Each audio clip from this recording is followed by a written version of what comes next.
Chief Executive Officer of the Southern Africa Trust is Masego Madzwamuse, who joins us in the studio. Masego, welcome. Thanks for your time. Thank you for having me. What is the importance, what role, what difference does the Southern Africa Trust have in South African society? I think one of the biggest difference is we basically bring the voices of citizens, and particularly people who are on the margins of the political systems and the economy, to where decisions are being made. We're an organization that has the capacity to work at the grassroots level, at the village level, at the national level, and take issues to the place where heads of states are having discussions and making decisions about the direction of development that the region is taking. So that ability of transforming citizens into active participants in the development options and the future of their development is an important role. But I would imagine that the marginalized don't know that they've got this voice. How do you access them? How do you ensure that that voice is understood and that voice is loud?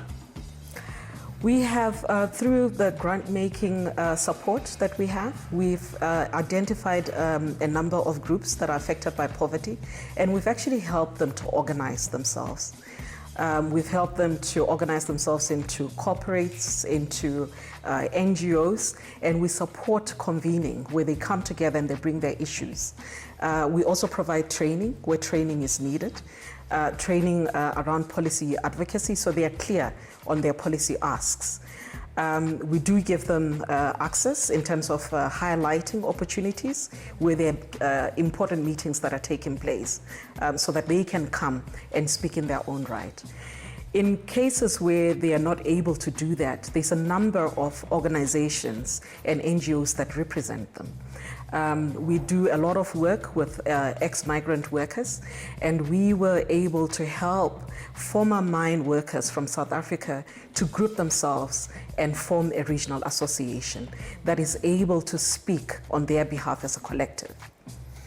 In a world where donor fatigue becomes a very real issue, is that something that is a challenge for you at the Southern Africa Trust? It has been a major challenge, and it has actually spurred us to look at, to think about the sustainability of the institution, as well as how we sustain our mission going forward. So we've had to think really hard about how we diversify our funding portfolio. Previously, we had a single donor in the form of the UK aid through DFID, and we've started conversations with the private sector and talking to private sector about how they can think about their strategic corporate social responsibility and how some of this can be channeled towards projects that the trust and partners are working in.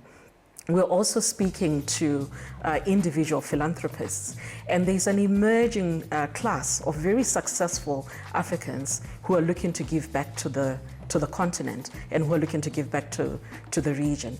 And we are able to help them identify deserving projects. Mission-driven investors who are looking for mission-driven organizations like ourselves and some of our partners. And we're looking into strategic partnerships in that regard.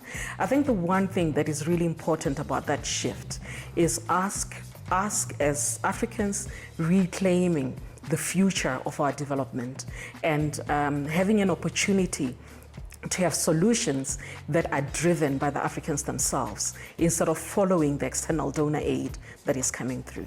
Absolutely. Well said. Masego, thank you very much, and congratulations on the work that your trust is doing, and thank you for your time. Thank you for having me.